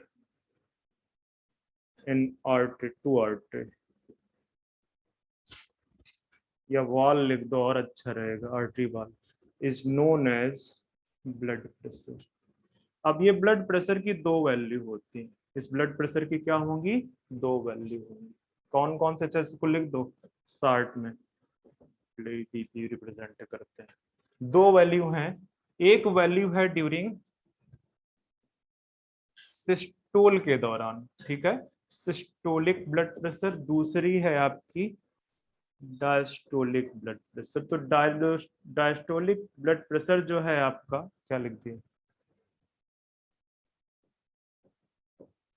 वो मिनिमम वैल्यू होती है, और सिस्टोलिक ब्लड प्रेशर आपकी कैसी वैल्यू होती है, मैक्सिमम वैल्यू होती है, ठीक है। तो ये मैक्सिमम वैल्यू है, और ये होती है, नॉर्मल की बात कर रहा हूं मैं अभी, कितनी होगी, 120 mm ऑफ HG, ठीक है। और ये जो डायस्टोलिक ब्लड प्रेशर है ये मिनिमम वैल्यू है, ठीक है, मिनिमम वैल्यू, और ये है आपकी कितनी, 80 mm ऑफ HG।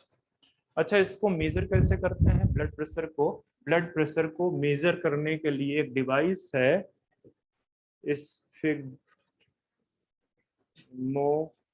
मैनोमीटर, इससे मेजर करते हैं, ठीक है। इसमें HG का स्केल होता है, और उससे ब्लड प्रेशर मेजर करते हैं। अब गए होगे डॉक्टर के पास में, यहाँ पे बांध के कुछ कुछ करता है, ठीक है। तो मैंने भी एक ही बार देखा है। हम्म, पता नहीं, मुंह पे ही बोले जा रहे हो। एनर्जी मेरी डाउन होनी चाहिए, एनर्जी तुम्हारी डाउन पड़ी हुई है, हाँ हाँ हाँ हाँ, ये तो करोगे, सही कह रहे हो। अच्छा, इन दोनों का जो डिफरेंस है उसको पल्स प्रेशर बोलते हैं। ठीक है, क्या बोलते हैं? Pulse pressure. लिख दो, systolic BP minus diastolic BP. तो ये हो जाएगा कितना, 120 माइनस 80, ये हो जाएगा आपका 40 mmHg। तो ये तो नॉर्मल चीज तो मैंने बता दिया कि नॉर्मल जो ब्लड प्रेशर होगी उसकी हाईएस्ट वैल्यू 120 120, और जो उसकी लोएस्ट वैल्यू है, मिनिमम वैल्यू है, वो आपकी 80। तो अगर आपसे कोई बोल रहा है कि ब्लड प्रेशर मेरा क्या है 120/80, 120/80, दैट मीन्स कि सब कुछ नॉर्मल है। ये आपका नॉर्मल कंडीशन है। हम इसको हाई बीपी कब बोलेंगे? ठीक है, ये अगर ये हो जाए 140 डिवाइडेड बाई मतलब 90, तो ये आपकी हाई बीपी कंडीशन हो जाएगी 140 और 90 में। ठीक है, इसके नुकसान क्या है कि अगर कंटिन्यूअसली हाई ब्लड प्रेशर बना रहा तो आपकी रेटिना में इफेक्ट पड़ सकता है, आपके हार्ट में तो पड़ ही रहा है क्योंकि पंप किए जा रहा लगातार, और आपके किडनी में, क्योंकि किडनी को भी तो जितना ब्लड पंप करेगा तेजी से हार्ट, उतना ही प्रेशर किसके ऊपर पड़ने वाला है? किडनी के ऊपर। तो मतलब कि लॉन्ग टर्म में, लॉन्ग टर्म इफेक्ट कहां पे पड़ेगा हाई बीपी का? रेटिना ऑफ आई, हार्ट में, किडनी में, ये तो, और इसके अलावा भी बहुत सारे हैं, इतना याद कर। ठीक है, तो आप हाई बीपी कब बोलोगे? जब आपकी कंडीशन 140 और 90 हो जाएगी। चलो, मुझे लग रहा है कुछ स्पीड ज्यादा बढ़ रही है मेरी। आंखें तुम्हारी।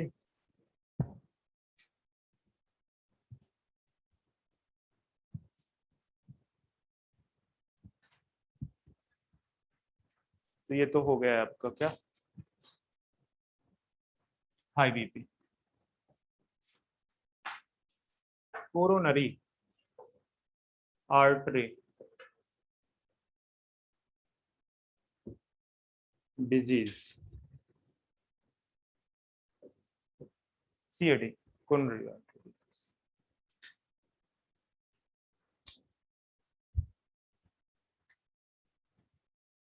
इसका जो कोरोनरी आर्टरी डिजीज का जो मेन है वो है ऑब्स्ट्रक्शन। किसका ऑब्स्ट्रक्शन? ब्लड का। और वो भी कहां पे?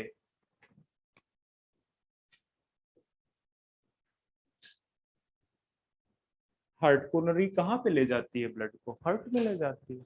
ठीक है, तो obstruction of blood in heart. ठीक है, अब यहाँ पे आपके सिलेबस में जो एक है उसको बताता हूं पहले। एक बात बताओ, एथेरोस्क्लेरोसिस है या आर्टेरियोस्क्लेरोसिस है? मुझे याद नहीं आ रहा। देखो, हम्म, वैसे तुम्हारी भी आवाज धीमी हो गई है। मुझे एनसीईआरटी दो, एनसीईआरटी दो, फटाफट दो, या शायद मेरे कान में दिक्कत आ गई। चलो, अरे मैं ढूंढ लूंगा, रोज का काम है मेरा।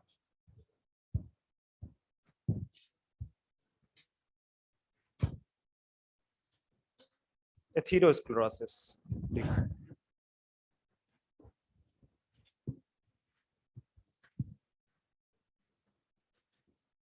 ये है hardening of, hardening of blood vessels. और क्यों, कौन सी blood vessels? Coronary blood vessels, कोई भी हो सकती है कोरोनरी में। हार्डनिंग ऑफ ब्लड वेसल्स को आप क्या बोलते हो? एथेरोस्क्लेरोसिस बोलते हो। ठीक है, एथेरोस्क्लेरोसिस बोलते। ये जो हार्डनिंग है किसकी वजह से है? ड्यू टू डिपोजिशन ऑफ, ये जैसे सपोज कर लो आपकी क्या है, कोरोनरी ब्लड वेसल्स है, वो आर्टरी हो सकती है, आर्टरी ज्यादातर होती है। ठीक है, ये अब यहाँ पे डिपोजिशन होना स्टार्ट हो जाए, इसकी वॉल में, इसकी वॉल में डिपोजिशन होना स्टार्ट हो जाए, इसकी वॉल में डिपोजिशन स्टार्ट हो जाए। किस चीज का डिपोजिशन स्टार्ट हो जाए? ठीक है, तो लिख दो, अगर यहाँ पे डिपोजिशन ऑफ, एक तो बड़ा फैक्टर है क्या, कैल्शियम। ठीक है, इसके अलावा वहां पे फैटी एसिड्स हैं, अब फैटी एसिड्स के अलावा आपके एंड कोलेस्ट्रॉल वगैरह, ठीक है। अगर इनका डिपोजिशन स्टार्ट होता है तो ये बेसिकली क्या होती है, यहाँ पे ये वॉल थिक होना स्टार्ट हो जाएगा, ठीक है, थिक वॉल स्टार्ट होगा। और वो क्या है कि वॉल को हार्ड करा देगा। कैल्शियम जैसे ही आएगा, आप कैल्शियम की कोई चीज टच करके देखो, जैसे वो वाला ऑर्गेनिज्म देखते हो मोलस्का, ठीक है, उसका कवच कैसे होता है, बाहर का सेल हार्ड होता है। आप एग यूज करते हो, उसका वो कैसा होता है, हार्ड होता है। तो बेसिकली जो आपकी ब्लड वेसल्स हैं ऑलवेज क्या होनी चाहिए, इलास्टिक होनी चाहिए। अगर वो इलास्टिक नहीं है, दैट मीन्स कि आपके बॉडी में क्या हो रहा है, प्रॉब्लम हो रही है, ठीक है। तो ये बेसिकली एथेरोस्क्लेरोसिस में क्या होता है, hardening of blood vessels due to deposition of calcium, fatty acid and cholesterol. ये है एथेरोस्क्लेरोसिस। आर्टियोस्क्लेरोसिस होता है एक टर्म पर, बताऊंगा नहीं क्योंकि टाइम बहुत कम है। वहां पे क्या है कि उसको बोलते हैं थिकनिंग ऑफ ब्लड वेसल्स, ठीक है। और वो भी इन्हीं वजह से है, सारी चीजें कुछ मिला के यही सारे हैं। एक होता है थ्रोम्बोसिस। थ्रोम्बोसिस का मतलब होता है क्लॉट। कहाँ पे, कोरोनरी जो आर्टरी है वहां पे अगर क्लॉट डिपॉजिट हो जाए तो उसको बोलते हैं थ्रोम्बोसिस, ठीक है। तो कुल मिला के तीनों का असर क्या होगा, चाहे थ्रोम्बोसिस हो, चाहे आपका एथेरोस्क्लेरोसिस हो, चाहे आपका आर्टरियोस्क्लेरोसिस हो, तीनों का असर क्या होगा कि जो फ्लो ऑफ ब्लड है उसको क्या कर देगा, ये रिड्यूस कर देगा। और अगर flow of blood continuously reduce रहा तो आपके हार्ट को ऑक्सीजन को बहुत टाइम के लिए क्या होती रहेगी, कम ऑक्सीजन मिलेगी। और स्पेशली जिस पार्ट पे वो कंटिन्यूअसली कम ऑक्सीजन जा रही है उसकी वजह से हार्ट की जो मसल्स हैं, कार्डियक मसल्स, उनकी क्या हो जाएगी, डेथ हो जाएगी। और अगर डेथ हो गई, परमानेंट डेथ हो गई, तो आपको वहां पे पेन होगा। और एक्यूट चेस्ट पेन जो फर्स्ट सिम्टम है उसी को बोलते हैं angina pectoris. Acute chest pain angina pectoris, ठीक है। और उसकी वजह से एक्यूट चेस्ट पेन के बाद फिर नेक्स्ट स्टेज आएगी मायोकार्डियल इन्फ्रैक्शन। वो बेसिकली क्या है, हार्ट अटैक, हार्ट अटैक है, ठीक है। कितने पर टाइम,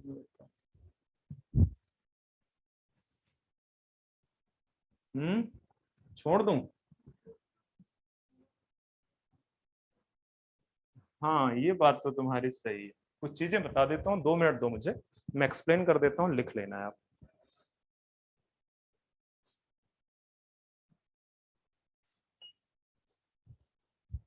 थक तो बहुत ही जाते हो तुम लोग बच्चे, मुझे नेक्स्ट पढ़ाना ही पड़ना है, मुझे दिख गया है। इस वजह से क्योंकि अभी आपका ब्लड वेसल्स पड़ा हुआ है।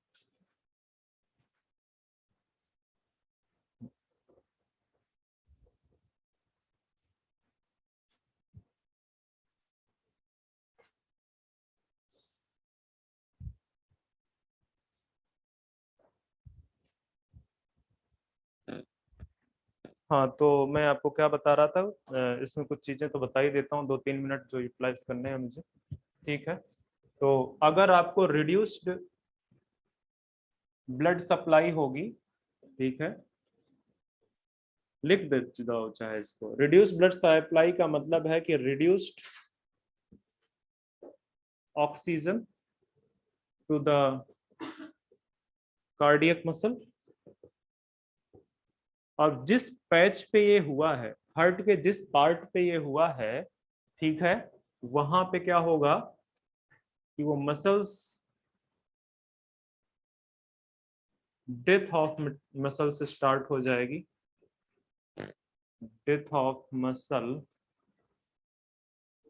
पर्टिकुलर पार्ट जहां पे ये ब्लड फ्लो कम हो रहा है, ठीक है। उसकी वजह से पहला जो सिम्टम आएगा वो एक्यूट चेस्ट पेन आएगा। और ये एक्यूट चेस्ट पेन क्या है, सिम्टम ऑफ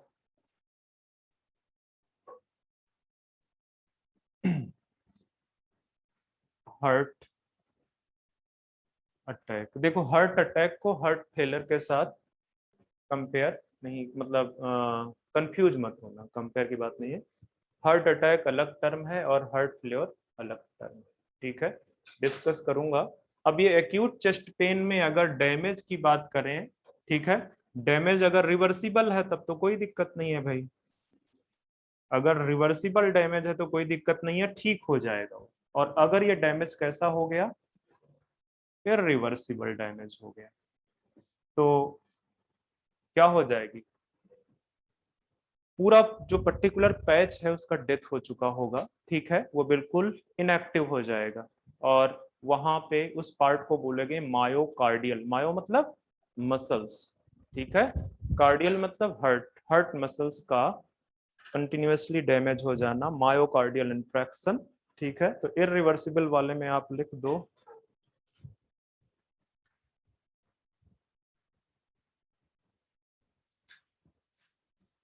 लिखाने का एडवांटेज बच्चे ये होगा कि आपको भूलेगा नहीं, अदरवाइज ये हार्ट अटैक, हार्ट, ये सारे जो है ना भूलते बहुत है।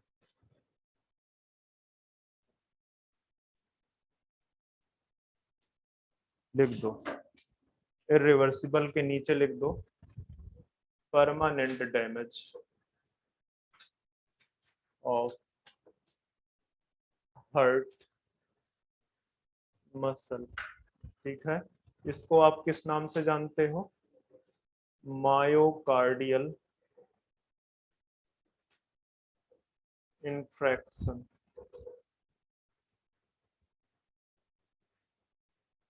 MI, अब मिशन इम्पॉसिबल मत समझ लेना, ठीक है, ये मायोकार्डियल इंफ्रैक्शन है, मोर पॉपुलरली नोन एज, क्या लिख दो यहाँ पे, more popularly known as heart arrest, या इसको इस तरह से याद करना, हामी, HA हार्ट अटैक, और MI मिशन इम्पॉसिबल। तो अभी के लिए बस इतना ही, नेक्स्ट पार्ट। अच्छा, शाम में क्या पढ़ेंगे, आज मेरा लेक्चर है ना शाम में, तो शाम में हम पढ़ रहे थे, हमको वो चैप्टर वहां पे भी फिनिश करना है, देखते हैं कितना फिनिश होता है, ठीक है। तो अगर ये चैप्टर, कल है ना मेरा लेक्चर, अभी कल खत्म होता है तो कल फिर हम स्टार्ट करेंगे आपका नर्वस सिस्टम, लास्ट में वही रह जाएंगे ह्यूमन फिजियोलॉजी में।